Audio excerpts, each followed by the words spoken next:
Hello and welcome. My name's Grant Mudge. I'm the Ryan Producing Artistic Director for the Notre Dame Shakespeare Festival, and tonight's online offering brings us to one of the great pleasures of being the theater company of a major research university.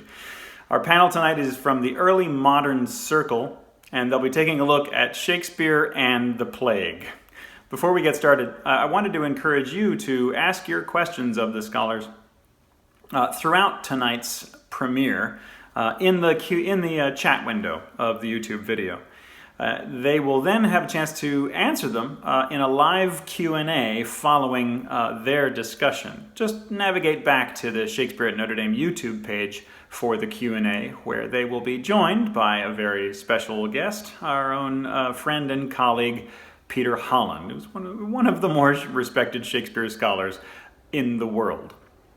The Early Modern Circle at Notre Dame is an interdisciplinary workshop group of graduate students and recent PhD graduates. If you imagine scholars from Romance languages, Jewish studies scholars, gender studies scholars, history and philosophy of science scholars, and of course scholars in English, you can get an idea of the kind of lively discussions that this group engenders. And I think you're in for a treat tonight, where you'll get a chance to get to know some of them here for just about an hour or so.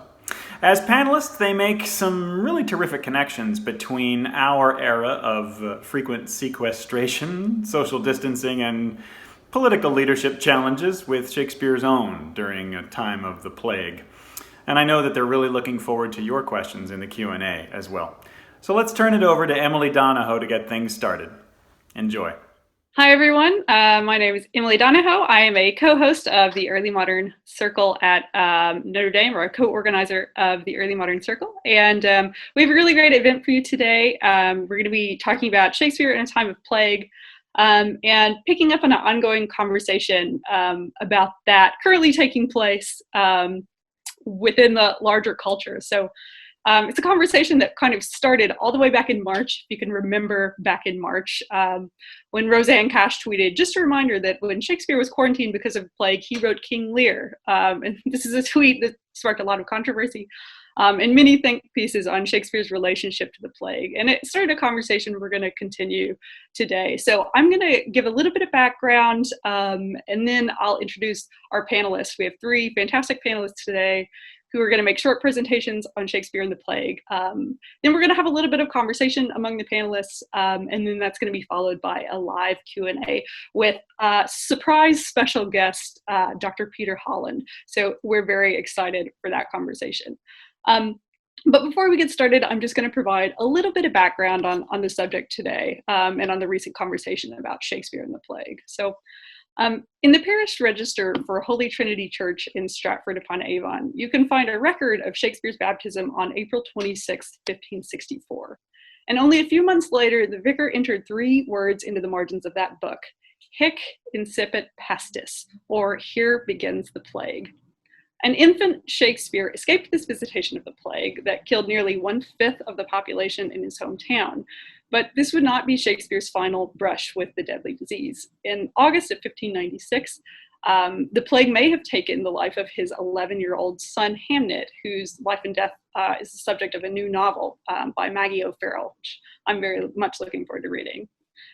Intermittent outbreaks of the plague also affected Shakespeare's work in London, and London's crowded theaters, which were closed anytime the death toll in London reached more than 30 people per week.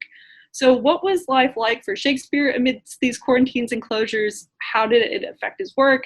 And what can he teach us today about navigating pandemics? Well, we do have a few answers for you today, but it's also difficult to answer some of these questions, in part because, as the scholar Emma Smith has recently noted, the plague is everywhere and nowhere in Shakespeare's work. So unlike some of his contemporaries, Shakespeare never wrote directly about the plague and its effects on early modern life. Plagues don't really figure in his plays except in Romeo and Juliet, when the messenger carrying the news of Juliet's fate death to Romeo is tragically prevented from delivering this news when he's forced into quarantine. But more typical of Shakespeare are plague metaphors. So the language of disease, as what we're going to talk about today, is all over Shakespeare's work, and scholars have recently been quick to point that out. So many scholars have also linked Shakespeare's disease metaphors to his concern with a diseased body politic. James Shapiro, for example, sees Coriolanus, which is a play written during an outbreak of the plague, as a play about, quote, the dangers posed by unchecked authoritarianism. And if you're interested in Coriolanus, it's a fascinating drama. You can tune in here for a reading of it by Notre Dame's Not So Royal Shakespeare Company on Thursday at 7 p.m. So that's going to be a really exciting event. Like James Shapiro, Stephen Greenblatt has also observed that many of Shakespeare's Jacobean plays are focused not on disease, but on a plague of a different kind. Quote, the plague of being governed by a mendacious, morally bankrupt, incompetent, blood-soaked, and ultimately self-destructive leader, end quote. So in our own troubled times, however, we've also turned to Shakespeare and the beauty of his work for solace. Emma Smith even calls the plays a narrative vaccine. And so, as we'll discuss today, we've found some comfort and also some anxiety in Shakespearean internet humor, in the memes and jokes that connect us in times of isolation, both to the inhabitants of the early modern world and to fellow lovers of literature in our own world. So, we are hoping that today's event will provide a little bit of solace for you as we connect the lovely folks at the Notre Dame Shakespeare Festival with the scholars of the Early Modern Circle, with the listeners at home. So please feel free to interact with the presentations today in the chat box and shoot us some questions or comments that we can address in the Q&A following the presentation. So without further ado, I'm going to introduce our first panelist. So our first panelist is Dr. Arno Zimmern. Arno is a recent graduate of Notre Dame's PhD program in English. And he serves as the postdoctoral fellow in the Navarre Family Center for Digital Scholarship at Notre Dame, where he's helping to digitize John Keats' facsimile of Shakespeare's first folio. It's a really interesting and exciting project. He's also a Responsible Innovation Research Fellow with the Notre Dame Center for Technology Ethics, where he uses his work on early modern medicine to examine modern questions of sustainable bioethics. He's published in venues such as the James Joyce Quarterly and the John Donne Journal, and has a piece on Jean-Baptiste Molière and Margaret Cavendish forthcoming in the Women Writers Project. So his paper today is titled Things That Look Like Plague, Things That Look Like Cures, Medical Politics in Jacobean London. So Arno, take it away. Thank you so much, Emily, and thanks to Notre Dame Shakespeare Festival for putting this on. As Emily said, we'll move maybe from anxiety to solace, so let's jump in with a little Shakespearean anxiety. We know Shakespeare as a master of the medical political metaphor. We linger lovingly on his poetic ability to say that something is rotten in the state, right? Whether that state be Denmark, or Cawdor, London, Rome. What's less familiar, I think, to scholars, performers, but also audiences, is how pertinent Shakespeare really is to medical politics, how attentive he is to the way in which medicine partakes in, but also complicates the play of power in a society. What I want to offer today is just a quick tour of just one aspect of the reign of King James I, and its parallels to plays like Macbeth, that bring out how clever Shakespeare is when he depicts the ways that sovereigns use diseases and cures to justify power, legitimacy, and authority. My goal here is not just to share some scholarly findings, it's also to let Shakespeare challenge us on our own myths about sovereigns, especially our myths tying, let's say, medical competency to political legitimacy. Speaking just on my own behalf, I've been disappointed in the last few months, really most of all by my own naivete. Right, my deeply held, but very unjustified belief that political leaders possess a modicum of medical competency. It's not that it was unreasonable of me to think that taking care of the state overlaps with taking care of persons and bodies. It does, it should.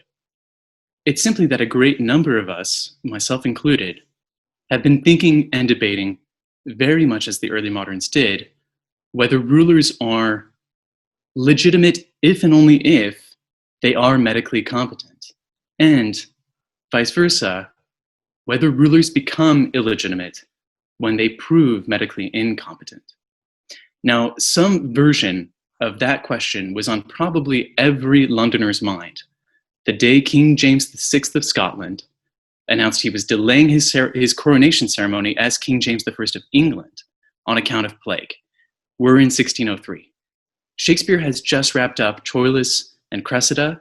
On the horizon are plays like King Lear, Macbeth, Coriolanus, plays about rulers you'd rather not have ruling, right? Rulers with mixed reputations at best. James, as Emily pointed out in her introductory notes, had something of a mixed reputation of himself. He was called God's silly vassal to his face by a major preacher of the day. The King of France dubbed him the most learned fool in Christendom. But as he first presented himself to the English people, James was to be the most educated, the most theologically gifted, the most medically competent monarch England had ever known. It's not for nothing we remember him for the King James Bible, but we also remember his scholarly output, including 2 famed medical treatises, one of them blasting the Spanish tobacco industry, the other blasting, well, mostly witches and demons, but a legitimate medical topic of the period that bespoke a prolific and to a certain extent capable intelligence. It's his efforts to enact absolutist monarchy, right? Absolutist meaning that he had total and final say over everything in the country because God had granted him divine right as king. It's those efforts that were almost always hamstrung by disease outbreaks and that expose how very little control he really had. The plague that inaugurated his reign and delayed his coronation in 1603 was, in other words, one of those very telling omens. It's his policies about something that looked a lot like plague that speak, I think, most clearly to the way James linked medicine with politics. Now, there were a lot of things that looked like plague in 1603, okay? There was leprosy, there was a new disease called syphilis or the great pox, there was the other one called the smallpox, and then there was scrofula, also known as king's evil. Scrofula, if you can imagine, left large buboes and open sores along the base of the neck all the way up to the ears. If you could get your doctor to diagnose you certainly with king's evil, then you had the opportunity, but it was also your best bet for a cure, to receive the king's or queen's touch. Now, this was a liturgical ceremony dating back to King Edward the Confessor, complete with gospel readings, prayers, the imposition of royal hands directly on the sores. Following the French dictum, the idea was that the king touches, but God heals, right? Le roi te touche, Dieu te guérit. But it's clear that it also had to be the rightful king or queen. Usurpers and others without divine right need not apply for the position. And so in Macbeth, there's a scene where Macduff and Malcolm are talking about King Edward the Confessor performing this ceremony off stage. So this is Malcolm. "'Tis called the evil, a most miraculous work in this good king, which often, since my here remain in England, I have seen him do. How he solicits heaven himself best knows, but strangely visited people, all swollen and ulcerous, pitiful to the eye, the mere despair of surgery he cures, hanging a golden stamp about their necks, put on with holy prayers. And it's spoken, to the succeeding royalty he leaves the healing benediction." Now, you won't usually hear those lines from Act 4, Scene 3 in Macbeth in performance. They don't seem to do very much for plot. But it is quite clear that this is all spoken in contrast with the unwholesome tyrant of Scotland, Macbeth, in mind, and there's a sense in which James I is here too. Malcolm's description is historical as far as we know. These ceremonies were held often, the cures were deemed miraculous, every patient received and was to keep wearing a golden coin called an angel, so as to extend the monarch's healing presence. And yes, the gift of the healing touch was believed to pass on, as Shakespeare says, to the succeeding royalty. If you're familiar with the Jacobean medical context, however, there's 2 things that aren't quite right here. Shakespeare, through Malcolm, is being very deft and subtle. He doesn't say that this power of healing passes through the royal bloodline. He says it passes to the succeeding royalty. That implies that the rightful heir to, say, a Tudor throne doesn't have to be a Tudor. It can be a Stuart. And the proof lies in the healing, right? Suddenly performing the king's touch and curing scrofula competently become outward signs of your inward legitimacy as that succeeding royal. Now, the other omission, and this one goes less noticed, has to do with the actual touch. Malcolm at no point describes King Edward as making physical contact with the swords. That is interesting because it is such a huge point of difference between James I and every previous royal that practiced the king's touch.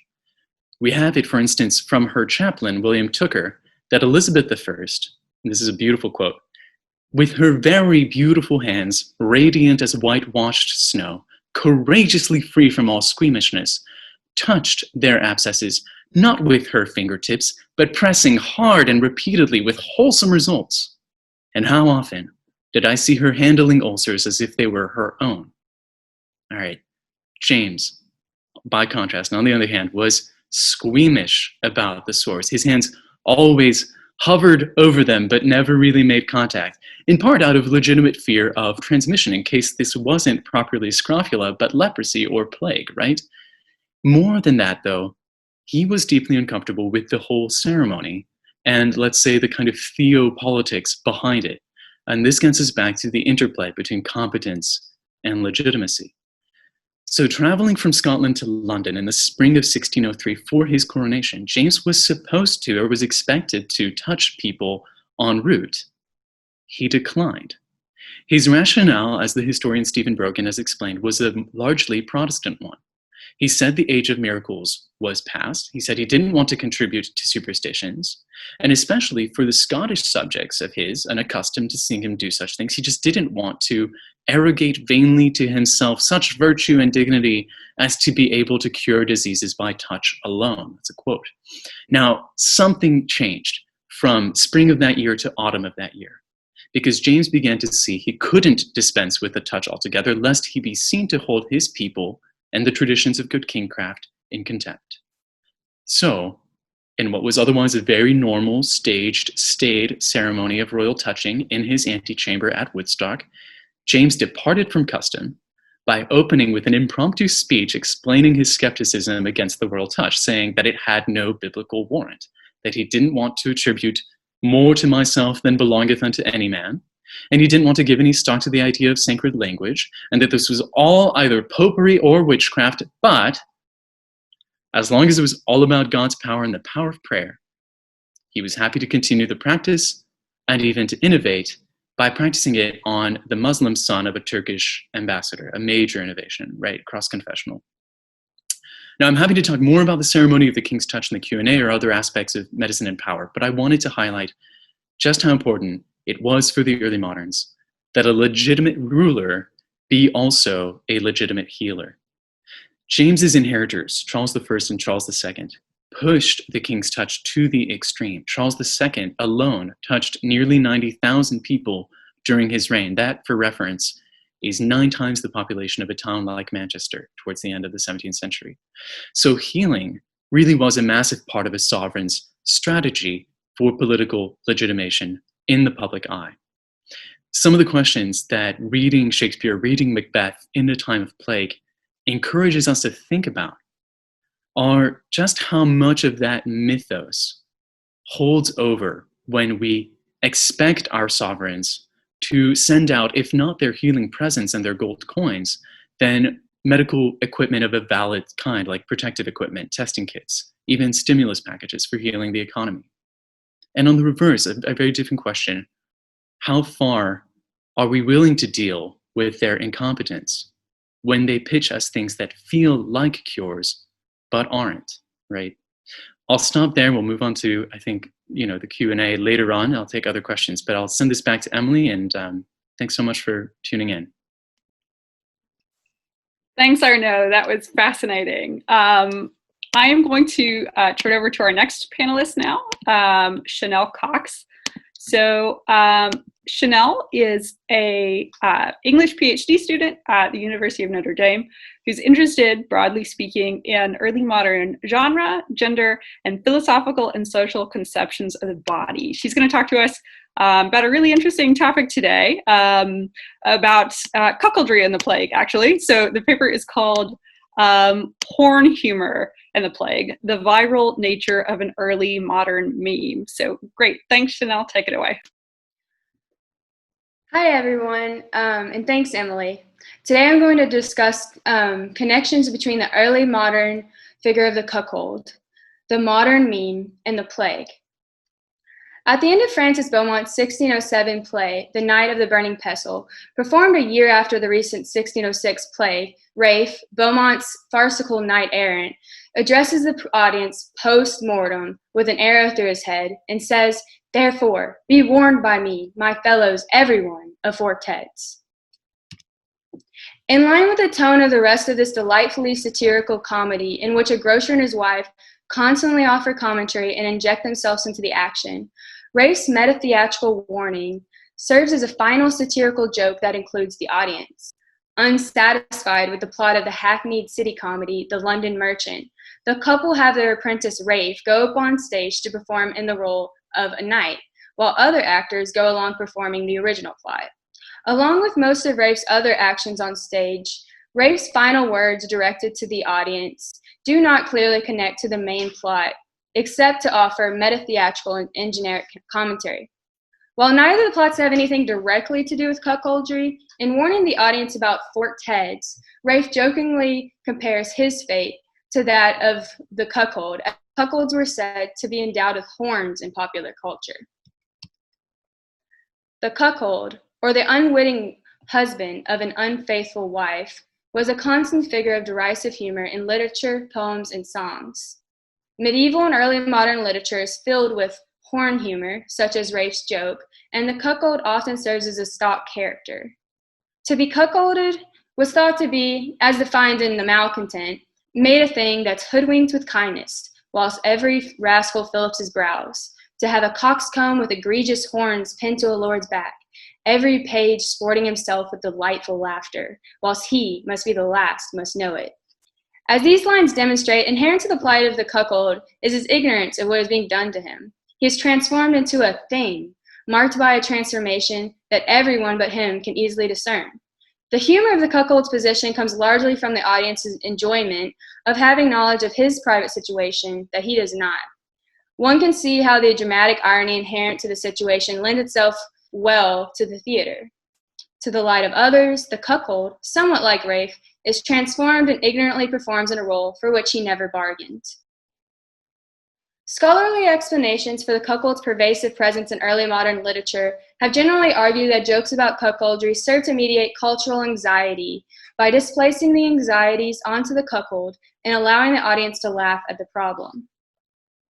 The figure of the cuckold in English Renaissance drama has been read in terms of phenomena as clearly related to the experience itself as changing and conflicting views of marriage and gender, along with less obviously related cultural phenomena such as the doubt wrought by Reformation religion, views of theater as an erotic and sexually charged experience, and a rapidly evolving and increasingly capitalistic market economy.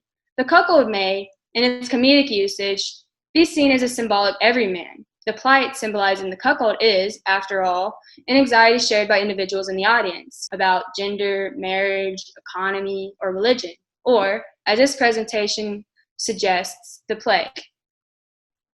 Given the pervasiveness of the image of the cuckold's horns in early modern popular culture, the cuckold figure may be likened to a modern meme.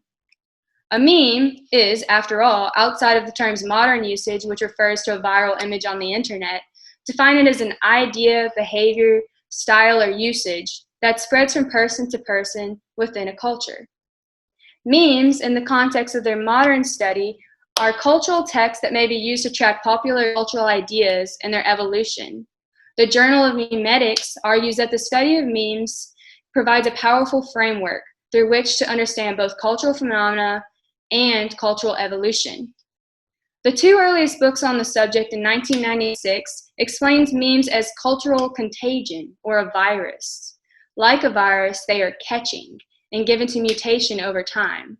This metaphor seems especially apt in modern times, given our use of the internet and social media.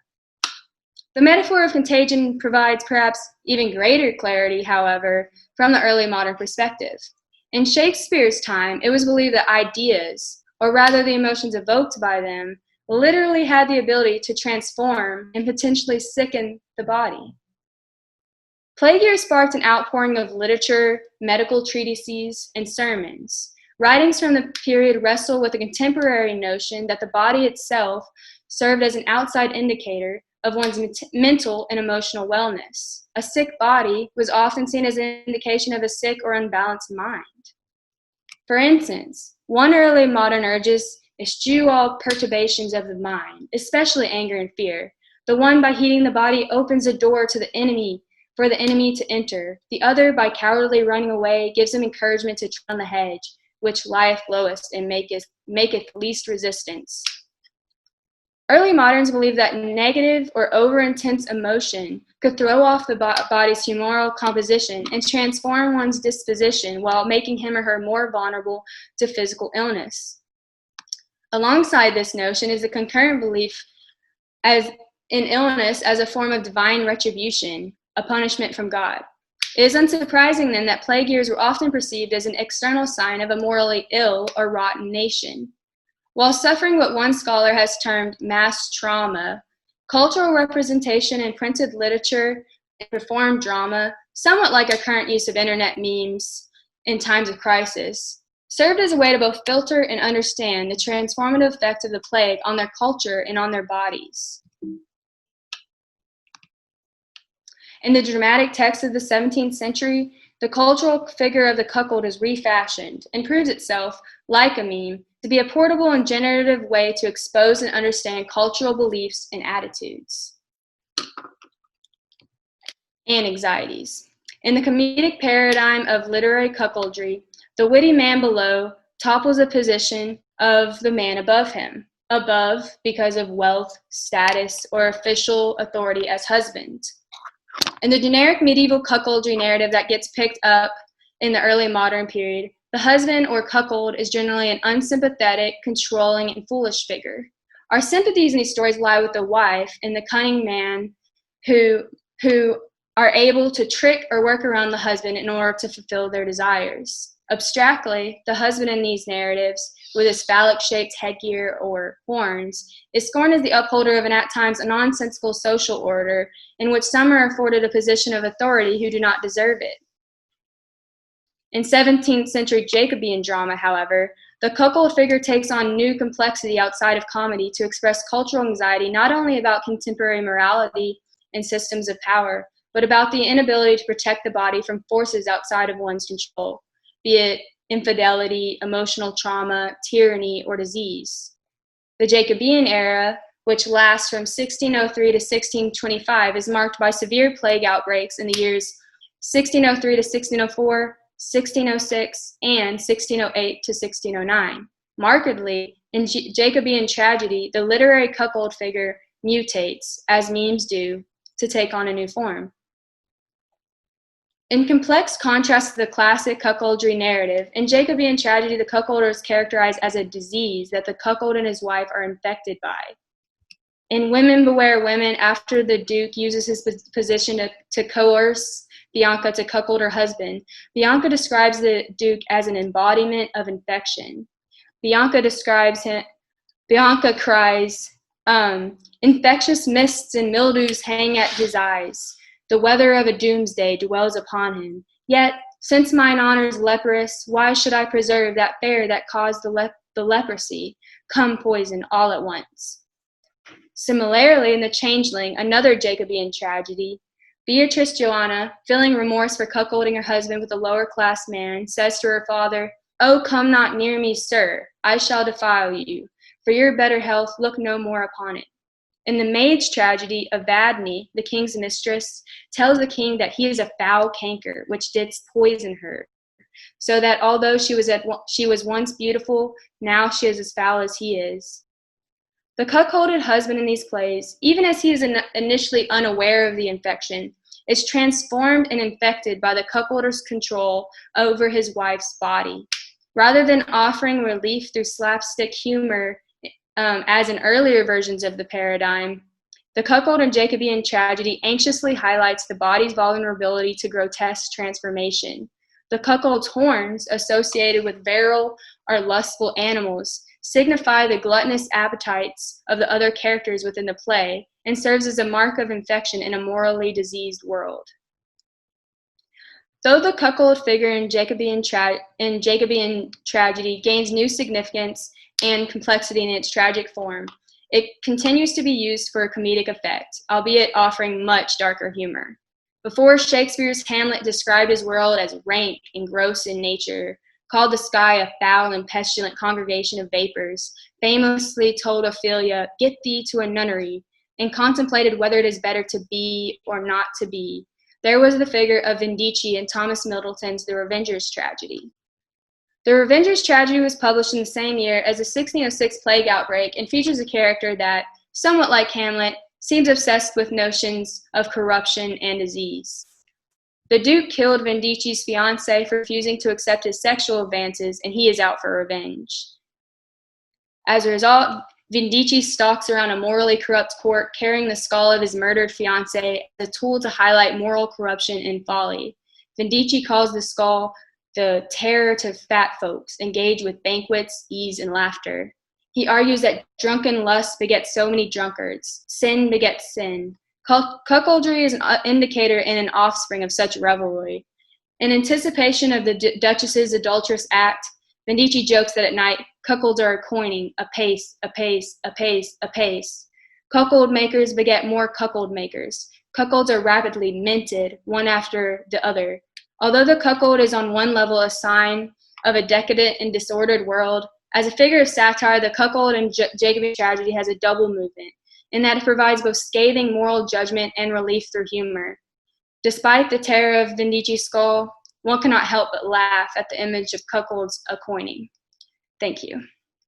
Great. Thanks, Chanel. That was super interesting. We're going to move on to our last presentation now, which is going to be from Laura Ortiz Mercado. Laura is a PhD candidate in the Department of English at the University of Notre Dame. She studies early modern drama with a focus on the staging and representation of witches. Applying queer and performance theory, her dissertation explores the socioeconomic implications of stage performances of witchcraft and how these also affect the audience's reception and expectation of theater genres. And today, she's going to present a paper titled William Shakespeare, England's Finest Playwright and Twitter's Favorite Meme Lord. So take it away, Laura. Okay, hi everyone. Thanks for having me. Thank you, Emily, for your introduction, and everyone else who has come so far. And Arno and Chanel, great papers. Today, I want to talk a little bit about Shakespeare's position in popular culture. Sadly, we don't have the time to dig as deep as I would like, so this is mostly going to be like a show and tell for all of you, but I hope you enjoy it. Okay, for the past 2 or 3 months, the name William Shakespeare has surprisingly become a new trending topic on some of the most widely used social media sites, such as Twitter and Tumblr. Since most countries around the world enter lockdown due to COVID-19, the global theater and Shakespearean communities have managed to find different ways to enjoy the bard and his works, while still practicing responsible social distancing. For example, the Shakespeare's Globe Theatre in London has been streaming free of charge some of their plays, changing their repertoire every fortnight. London's National Theatre has also been broadcasting some of their Shakespearean performances, like Twelfth Night with Tamsin Greig as Malvolio. The Folger Shakespeare Library made their series of podcasts titled Shakespeare Unlimited available for the public, so they can also stay updated on the latest development in Shakespearean studies. And as you're all aware, since you have decided to join us for this panel, even our community here in Shakespeare at Notre Dame has been offering a series of panels and online events for everyone to attend. And if that wasn't enough, the beloved actor Sir Patrick Stewart came to rescue us from the inevitable boredom of being stuck inside our house for weeks by reciting Shakespeare's sonnets. Just following his Twitter account or the hashtag sonnet a day, we are treated to a different sonnet every day. It is then not entirely surprising that Shakespeare has been a prominent figure during these times. William Shakespeare is perhaps the most famous and celebrated English playwright, his works transcending across centuries. The high cultural capital of Shakespeare and his work have resulted in countless adaptations and productions. Moreover, Shakespeare himself lived during a time of plagues and pandemics, as Emily, Arno, and Chanel have all explained. The year the bard was born, over 200 people in Stratford-upon-Avon alone died of the bubonic plague, making Shakespeare's survival something quite miraculous, According to Dr. Catherine Scale, William was the third child of John and Mary Shakespeare, but the first one to survive childhood and the plague. Moreover, in 1596, Shakespeare himself lost his only son, and while it is not confirmed, many scholars attribute Hamlet's death to the plague. Because of this, mentions of diseases and plagues are found in some of Shakespeare's narrative, such as when King Lear comments on the plagues that hang in this pendulous air, or when the chorus tells us about the plague that follows the Capulets and Montagues in Romeo and Juliet. It is precisely because of Shakespeare's own experiences with plagues that his name has been a trending topic on Twitter and other social media platforms. Sure, many of us on Twitter are just here for Sir Patrick Stewart's recitals. Others, however, are there to remind us of different ways we could spend our pandemic, rather than just trying to make sourdough bread or binge watching The Hollow Crown with Benedict Cumberbatch. People like Rosanna Cash, for example, the next slide, very helpfully stated, just a reminder that when Shakespeare was quarantined because of the plague, he wrote King Lear. You know, no pressure at all, just one of those classic plays that critically impacted the English literary canon. This tweet managed to get quite a wide range of reaction from Twitter users, if we see the next slide. From those who claim they couldn't even accomplish reading the play while in quarantine, and others who do not need that kind of pressure, Roseanne. Thank you very much. Many have been baffled at the bar's apparent hyperproductivity during times of plagues and pandemics, and aim to achieve even a fraction of that productivity. Others have been quick to contradict Roseanne's statement. Overall, this simple tweet has evolved and transformed into something bigger, positioning Shakespeare as the new meme lord of Twitter and the poster child of quarantine productivity. Just a little bit of background for all of us right now. The word meme was coined by Richard Dawkins, who saw memes as a metaphor of how humans pass on cultural information through analogous mechanisms. Frantique expands on this by defining a meme as a unit of cultural information that replicates itself, kind of like a virus, passing from one human to another. Some memes end up becoming far more popular than others, such as these ones that we can see in the next slide. The Cookie Monster going nom nom nom, or all the different ways that SpongeBob SquarePants has been used to express people's frustration or excitements at different events. Teague continues to argue that the concept of memes, bits of cultural information that humans spread by imitation with gradual variations, implies that such memeing is irresistible, a practice hardwired into human beings. And we can indeed find a literary equivalent to memes in Shakespeare's sonnets. Sonnets were widely spread across England in the 16th century, even persisting up until the 17th century. They were short, easy to memorize, and relatively easy to replicate and manipulate in order to pass new information. In 2020, however, Shakespeare is clearly not making any new sonnets, but has become the face of a new meme focused on this idea of hyperproductivity in times of struggle. This on its own presents a very curious side of the contemporary Shakespearean fandom. Self-proclaimed Shakespeare fans have for years now embraced a system that allows them to demonstrate their knowledge through aesthetic appreciation, visceral pleasures, and an indulgence in whimsy.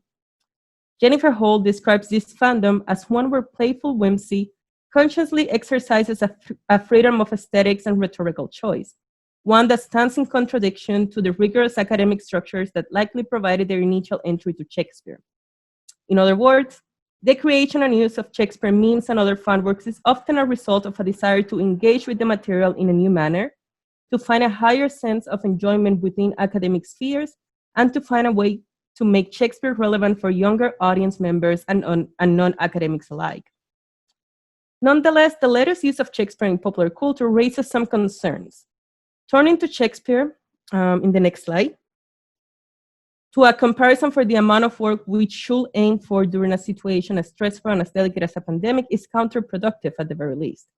Scholars have quickly risen on Twitter to dismantle the myth that Shakespeare was any more productive during a pandemic. Scholars like James Shapiro and critics like Andrew Dixon have pointed out that it is quite possible that yes, Shakespeare wrote King Lear during one of the major plague events in London, when all the theaters were closed in the summer of 1606. This will have clearly given him more time to write, yes. However, it is worth mentioning that he did not become any more productive than he already was in other times. Moreover, as a shareholder in two playhouses and a company, Shakespeare was also negatively affected by the plague as everyone else. He lost income, his place of working, and he even lost his son years previously. The appropriation of Shakespeare for this particular meme being discussed, while certainly used for jokes and lighthearted teasing, should not be taken as evidence or even as a mere suggestion that times of pandemics are to be taken advantage of to be more productive. William Shakespeare was a prolific writer at all times, not only during pandemics. Moreover, as many Twitter folks have pointed out, none of us is Shakespeare, sadly, as much as we want to be. A much more fruitful use of Shakespeare now is to bring us together to enjoy theater and arts even while we're separated. Shakespeare and his works provide a much-needed experience of escapism right now, and allows us to gather together for tales of wonder and spectacle across the distance. The bard's position as an object of high cultural value is unquestionable, and his new title of Meme Lord is another reflection of his transcendental nature. If we go to the next slide. But do not stress about it. You do not need to write King Lear during our COVID-19 lockdown. Just continue making sourdough bread if you like it and if it makes you happy, and consider joining your friends for a night of streaming some of Shakespeare's most famous work. I will highly recommend Macbeth, especially the 2015, but I know I might be a bit biased. Thank you very much. Great. Thanks, Laura. That was also fascinating. So we've had 3 fascinating presentations, and I'm going to invite all of the panelists to join us now for a little bit of discussion, which we're going to follow up right after this with a live Q&A. So if you all want to turn on your screens, we can go ahead and get started with our conversation. So I have a question. I maybe want to start out with this question, which is for all the panelists. I have some questions for you individually, but I'd like to start with this one. So one of the common threads in these papers and in a lot of what's been written about Shakespeare and the plague recently is how in times of crisis, we use one thing to talk about another thing. So we have this idea of the meme, right, which came up in both Laura's presentation and in Chanel's presentation. And the meme being a kind of way to filter or understand or process a crisis and its effects. We could also just think about this in terms of like metaphor, right? A way to say one thing, to use one thing to talk about another one. So Chanel pointed to this idea of cuckoldry as a way to understand the plague in the early modern period. So cuckoldry is being used to deal with the fear of losing control of our bodies or not being in control of other bodies. And Laura also pointed us to Shakespeare memes as one way to talk about our own feelings about COVID. So I'm wondering about this idea of meme and metaphor and disease, about what other cultural means Shakespeare and his contemporaries might have used to think about the plague, and how they might compare, those memes might compare to the kind of proxies that we use today to think about COVID-19. So this question is for anybody. Just feel free to jump in. Emily, I'll jump in.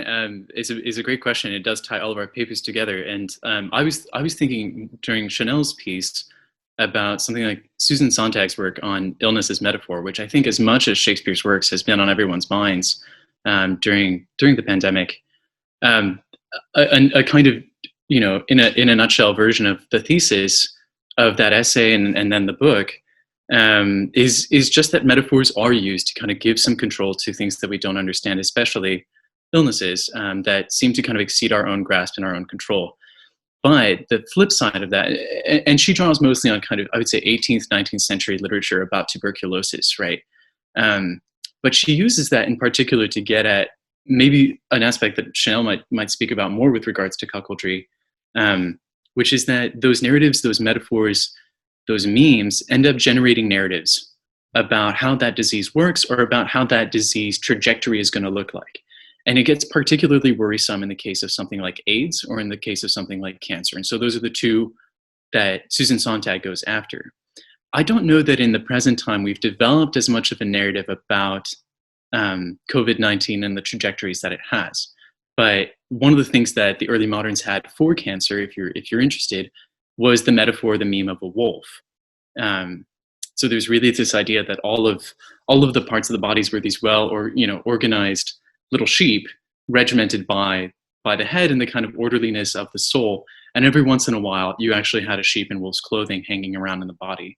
And that's not a metaphor that's unfamiliar to us in cancer patients. We still hear it used. So it tells you a little bit about the longevity of some of those tropes and metaphors. But that came to mind as something that kind of might exemplify that. Yeah, I would love to hear Chanel speak a little bit more about this too, and this idea of cuckoldry as being a way to talk about plague while not talking about plague, right? Or at least a kind of expression of some of the same anxieties. I was struck by, Chanel, the connections you drew between cuckoldry and the plague, but what I was thinking about is one common factor is the loss of control, right, over one's own body, and then like the loss of control over someone else's body. And of course, with the kind of sexual element, right, if you lose control of who your sexual partner is interacting with, then you kind of can lose control over like your level of interaction with other people's diseases, right? We think about things like sexually transmitted diseases, but it was making me think of, COVID right now, right? If you come in contact with somebody who's been in contact with somebody with COVID, right, as we all know, you kind of like can lose control in that way. So it felt like a really interesting intersection there. Well, especially with what you were just talking about, the part that kind of strikes me is, at least with the cuckold figure, is that, at least at first in the plays, he has no clue at all what is being done to him. But still, they like to emphasize the fact that like he's still transformed by this thing that is happening in his marital life, that he just has no clue for. But the modern connection I'm making it is, like you said, the inability to know, like to even know you're infected, because you could think of the cuckold as like, a walking infection. At least in terms of it could be a literal infection, or it could be a like a metaphorical infection. Like maybe he's, at least this is how it's sort of talked about in Jacobean tragedy, is like the cuckolder is sort of infected by his society, like by their moral compass, basically. If cuckolds are being coined, as Vindice says, apace, like, yeah. So it's like almost a moral infection of the society, and the cuckold shows that. And I'm trying to think more if there's anything about the morality aspect that we can connect to modern times, but yeah, definitely the inability, like having to guess what your status is. It's definitely a connection in modern times. Right. And I think there are a lot of connections that we could draw. We're talking about the kind of morality thing, right? There's a lot of ways in which we have used COVID not just to open up conversations about disease, but tons of conversations about social structures and politics, and all of those things are kind of wrapped up in this. So yeah, I totally agree. While we're on this subject, Chanel, I also wanted to ask you about, so you brought up revenge tragedy as a genre, and I kind of wonder about other connections between revenge tragedy and the plague, and why revenge tragedy would be so important to this topic of conversation. It's a genre, obviously, that's really popular with Shakespeare too, so we could talk more about that. Yeah. So this was something I had wanted to get into in my presentation more, but it just sort of like added extra application. It would take a lot more explaining. But it's interesting to see in terms of revenge tragedy, the revenger figure often occupies the same space as the cuckold, which is sort of not surprising, given the fact that in revenge tragedy, the revenger is usually acting in a world in which there's basically, it's a corrupt world where if you want to regain your agency, you have to take it for yourself, and if you want justice, you have to. That's sort of the the Revengers mindset. Like Vindice and Hamlet are just disgusted by the state that their nation is in. But anyways, sorry, I'm getting off track. But so it's not surprising that they would be in the same place because there's this whole like moral aspect involved, the rotten state. But what's interesting is that you can think of both the revenger and the cuckold as basically like a walking infection, or maybe, a side of infection, something that shows that there is something wrong with the state. So Melissa Smith in 2003, like way before this ever seemed like something that would connect to like modern issues, her article, the Playhouse as Plague House in early modern tragedy, in early modern revenge tragedy, kind of talks about this. And she says that in revenge tragedy, the revenger sort of almost is a stand-in for the plague, because he's kind of, has his own like personal vendetta, but everyone in his path, like if you just think about Hamlet, for example, everyone in the revenger's path is, like pretty much everyone is dead by the end. Like even the people like unintended consequences.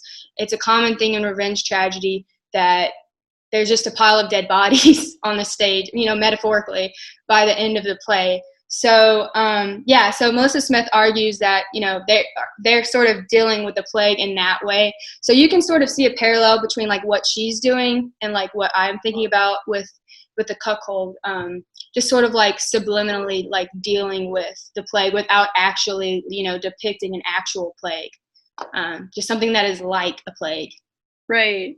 Because it's so striking that, in this period when we know that the plague must have had such a real effect on people, right? That there aren't plays that are, just about the plague, right? There's Shakespeare's contemporaries maybe dealt with it a little more explicitly, like in Ben Jonson and The Alchemist, right? It's a play that takes place in the city when all the rich people have fled the city because of the plague, and it's about kind of grifters working in the city during plague time. But it's still not a play about the plague, right? And Shakespeare doesn't really deal with it explicitly. So thinking about ways this comes out in things like revenge tragedy, where you said like a metaphorical pile of dead bodies, but sometimes like a literal pile of dead bodies on the stage by the end is really interesting. I wonder if we could connect this to some of what Laura was thinking about our current cultural anxieties about productivity, right? And why we're using Shakespeare to think about those. I'm really interested, Laura, are there other like popular memes that we're using during the time of COVID? Why is Shakespeare such a fascinating thing for us right now? I'd love to get more of your perspective on that. That's a good question. There are a lot of memes being produced every day, and some of them become more popular than others. In terms of Shakespeare right now, the main meme is this one. It's this idea of hyperproductivity and everything he managed to do, like supposedly during the quarantine time. But again, they do some variations of the same meme, right? So there are a lot that include like Isaac Newton or things like that. But at the core of it is always using these figures that we tend to associate with like high culture, high value, brilliant minds, things like that. Think about the Ninja Turtles, like the names that we use for them, right? In popular culture, we associate them with like predominant figures in their field. And so that's kind of like where Shakespeare comes, both as an object that is already super high there in terms of like art value and cultural value, but also how can we appropriate this to try to motivate us to do something during these times? Because one of the fears that we have is like being stuck, right? And not doing enough, which again brings forth a whole debate about the ethics of pandemic, like our responsibility. Do we have to do anything? But then like they bring Shakespeare as sort of like a figure that brings validity to this idea that we need to keep ourselves occupied and producing something. Because otherwise, who's going to create the new King Lear, right, of contemporary times? You so are that's kind of like, right? It's you. of course, it's going to be me. It's really funny, though, because now it has, because of the fandom itself of Shakespeare, now like one of the memes that has come out of the original, oh, look, Shakespeare was writing this during pandemic. It's like, okay, can we all be really honest and realize that the new King Lear is going to be like gay fan fiction about Shakespeare? Because that's everything that we're going to be writing during the pandemic. So that's what's going on. It's the same meme, but different versions of it. And it's all trying to motivate people for productivity. But then a lot of people have also come forward to kind of like retake that meme and change it a little bit. So to excuse the lack of productivity. Sure. Or like to understand that we do not need to produce everything Shakespeare did because we have Netflix, Yeah, I think it's really interesting because I was reading actually a blog post on the Folger Shakespeare Library website the other day, which was talking about, okay, well, we know what Shakespeare did during quarantine. He wrote King Lear, but what were Shakespeare's audiences doing while the theaters were closed? And one of the things that blog post did was say, the early modern theater was really a lot like our internet because it's a place where like people of all different social classes kind of gather, right? And for entertainment, right? And what did they do when it was shut down? Thankfully, the internet in our times is not shut down during quarantine. But I thought that idea of the early modern playhouse. Well, we have Playhouse as Plague House, right, as a site of infection. We have Playhouse as internet, as a site of like social exchange. I think a lot about Playhouse as a site of like democracy or democratic development in my work. So it's really interesting all the different ways we could think about the Playhouse in the period.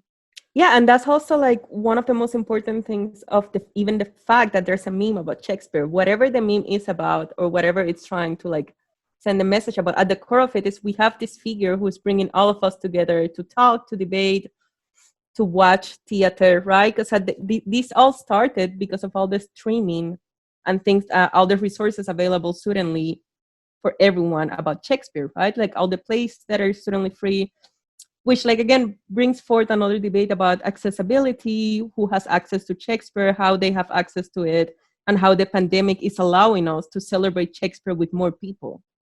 So whatever the meme at the core of it is, at the point we have a repetition of the early modern period in which Shakespeare becomes the center of entertainment and of bringing people together, right? Absolutely, yeah. So I want to ask Arno, I'm going to turn to Arno's presentation now and ask a question. So Arno, you talked about the relationship between legitimate sovereignty and healing power in the early modern period, and fascinating discussion of King James and the King's Touch. So in that presentation, you talked mostly about one passage from Macbeth, and I'm wondering how you see this relationship between legitimacy, ruling legitimacy, and healing power playing out in other Shakespeare plays. I'm thinking in particular of the histories, but obviously, it shows up in tragedies like Macbeth and others as well. Yeah, thanks, Emily. But before I answer your question, just Laura's thinking and Chanel's has really made me realize just how much productivity really is being pushed as kind of the cure in lieu of the cure, right? Kind of during these times, that this is the way that we keep signaling that we're alive, and that that is really the kind of the meme that we need in these times almost, as in lieu of a cure. So that was a really fantastic insight. To your question, Emily, I think Macbeth is a great example of stuff in Shakespeare that we don't look at or don't pay attention to. But you've pointed out the histories. You can't quite excerpt, the medicine from the politics nearly as much. So if you think of an example, this is not necessarily Shakespeare's most popular play, but Richard II, the very kind of start of the Henry stories, where we're going to get Henry IV and then Henry V, the kind of great kings of England, right?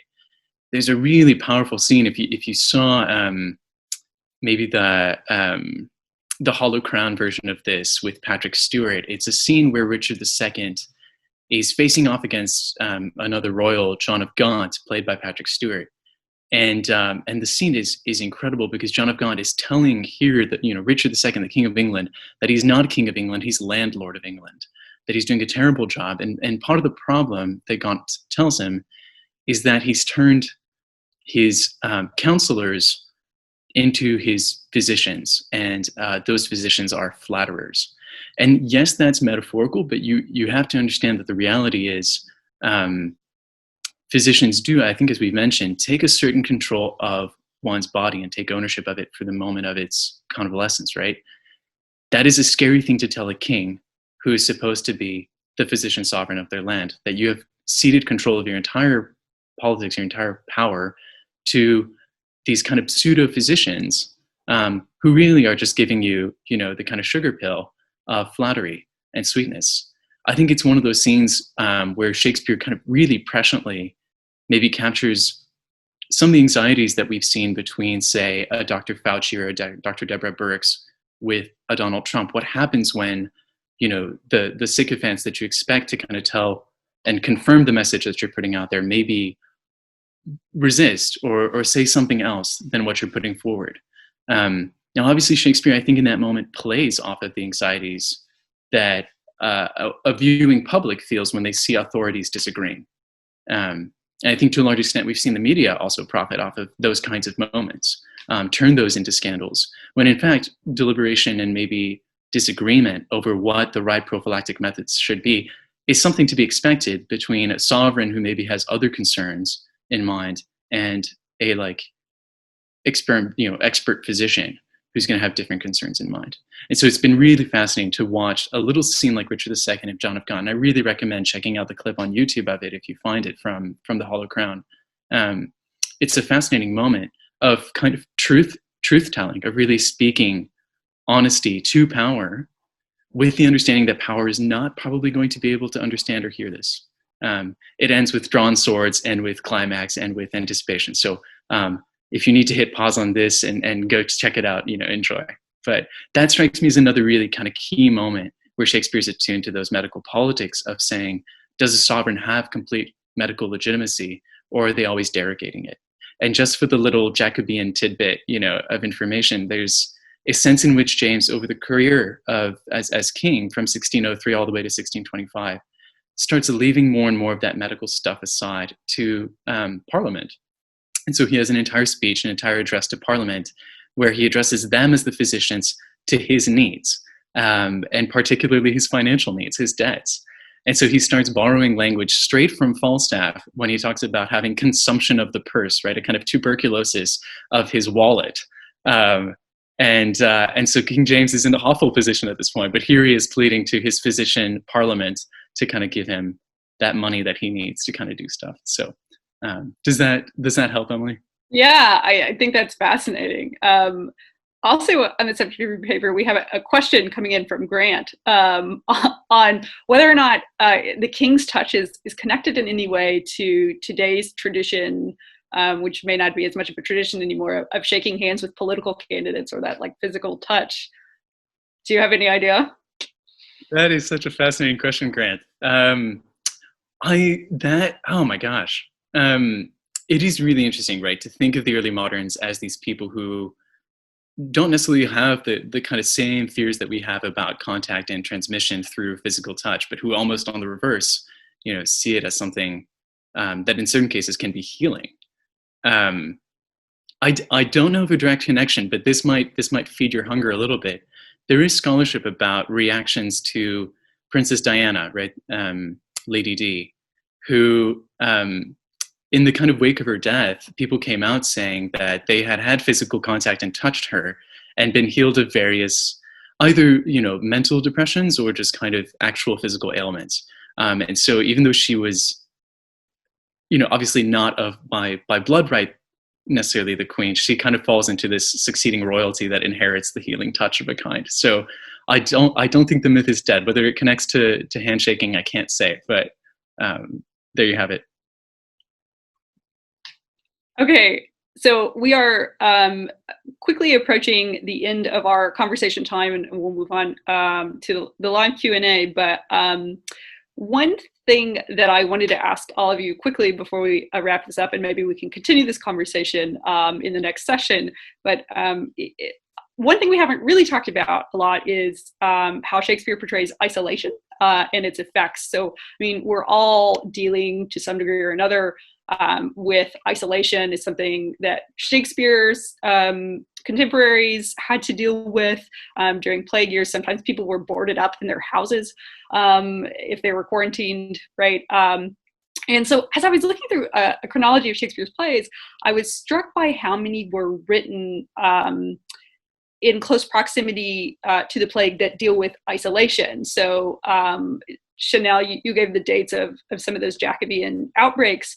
And a lot of, I think this is just a cursory kind of read, but it seems to me that several of the plays written kind of within that time window deal with isolation in a way that some plays don't. So you have maybe characters like Timon and Coriolanus who are in, to some extent, self-imposed exile for parts of the play. And you have characters like Othello and Macbeth who start the play kind of in community, but then become more isolated as the play goes on. So I'm wondering if there are specific instances of Shakespearean isolation that stand out to you, and if you think that might be connected in any way to the isolation of plague or disease. Thoughts? I mean, I'm jumping on this real fast. I don't think I have a specific answer. Personally, I'm very fond of this whole isolation thing going on with Hamlet himself, that he's not technically isolated, but this like feeling of isolation even though you're surrounded by people, which I think is very interesting. But I just wanted to say that that's something that has been brought up a lot in terms of like the memes with Shakespeare, this idea of hyperproductivity. The biggest counter argument is like, actually, no, he wasn't happy because he was writing alone. It was probably like very bad for him because he used to work in collaborative environments at the theater, being surrounded by actors. So like we need to stop celebrating that idea of hyperproductivity with Shakespeare because that's not the reality. And as you said, like we can also see that isolation being reflected in the works that he actually wrote. So just saying that it links in that sense. Thanks. Arno or Chanel, any thoughts about isolation in Shakespeare? I think it's a really interesting point, Lara, about the collaborative nature of the theater, right? And we often have this image of Shakespeare as being kind of the genius individual writer kind of tucked away in his study, getting a lot of stuff done. But actually, Shakespeare wrote a lot of collaborative plays with other people who don't get enough credit for their contributions, right? So thinking about that notion of collaboration is really interesting and important. Emily, I have some quick thoughts just kind of looking to one of Shakespeare's earliest critics and readers, Margaret Cavendish. So for those who might not be familiar with that name, she's the Duchess of Newcastle, writing mostly in the 1660s. And it does an incredible job writing a vast range of genres, including a series of plays that are really not designed for performance, although I think we're trying to, push her own claims about that and say, no, they can be staged. One of the things that Cavendish does regularly is to tout her own solitude and her own isolation, despite the fact that we know she collaborated on her plays with her own husband. It was not plague necessarily, but she was in exile in Antwerp from England during the kind of interregnum, right, that Oliver Cromwell kind of spearheaded. And so she is writing to a large extent in isolation, but touts it as part of her way of being original. And so scholarship is constantly debating with someone like Margaret Cavendish how much she's actually modeling off of a Shakespeare who would have allegedly written, at least at that time, all of those works out of his own genius. And so, a woman like Margaret Cavendish with an entire estate and a household would by no means have been solitary. She would have been surrounded by servants and claims as much. But of course, that isn't contributive to her solitary genius. And she revels in hours of kind of isolation where she can just flit away into her own thoughts and have debates and dialogues with herself. So it's fascinating to think of Shakespeare already at that point in the 1660s as, if not a meme, then a kind of model of the solitary genius that you can start picking up on. And again, this is one of Shakespeare's earliest known readers and critics, really literary critics. So a fascinating thought that isolation and that productivity was not just something that we reinvented in 2020, but something that, you know, Margaret Cavendish was already picking up on about Shakespeare in the 1660s. Great. Are there any final thoughts from our panelists before we move on to our next section? Okay, great. Well, thanks to each of you for very interesting presentations, a very interesting conversation. We're going to continue the conversation in just a few minutes, so join us for a live Q&A from the Shakespeare at Notre Dame YouTube page, and we will see you there.